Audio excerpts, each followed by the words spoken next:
As Linati and his laborers approached, it was seen that Linati wore upon his back, which was at that time perfectly smooth and flat, a little mantle of gold cloth like a chief, and that his 20 laborers were bowed low under the weight of large nets which they carried over their shoulders, and which seemed to be full of round, hairy objects.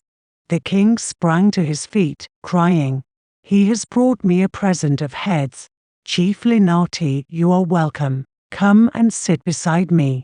The 20 laborers laid down their nets some distance away, and Linati sat down beside the king, so that all the other chiefs, who would have liked to sit under the white umbrella where Linati was, were filled with envy.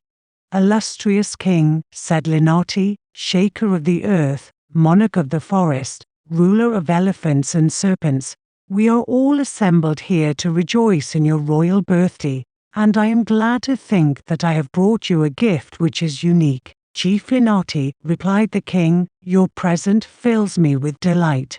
I have never seen a collection of so many heads, and I am sure you must have gone through many perils and adventures to obtain them. I am not ungrateful, and I would like to hear how your present was obtained."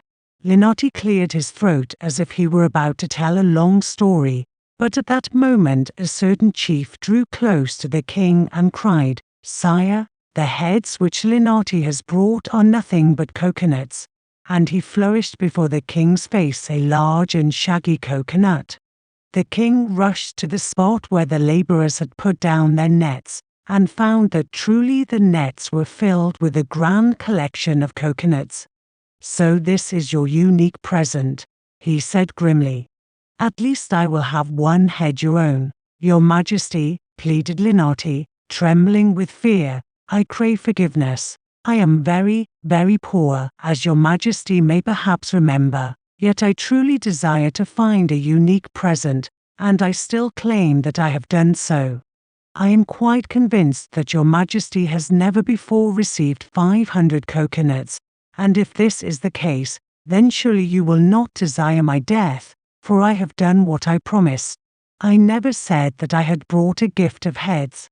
It is true, presumptuous chief, that I have never received 500 coconuts," replied the king, who could not refrain from smiling. "It is equally true that I have no use whatever for 500 coconuts, and I therefore command you to eat them all yourself." All the court rocked with merriment at this decree, but Linati was filled with consternation. In vain did he plead for mercy, promising to secure 10 or even 12 real heads by some means or other. The king's slaves began to open the coconuts one after another. Linati stood in front of the growing pile and began to eat. One coconut was quite sufficient for him, and when he had eaten 3, by this time the night was far advanced, he felt extremely uncomfortable. In the morning he was still eating, and the huge pile of coconuts was only decreased by 10. But alas for poor Linati, upon all his pleas to the king and the other chiefs, the king still instructed him to continue eating the coconut. However, upon seeing his sad condition, the king relented and declared himself satisfied. At this, Linati collapsed and was carried home by his laborers. "Now you see what it means to become a chief," said his wife, but for once Linati made no reply. In time he recovered from the ill effects of his feast, but to this day he has no liking for coconuts.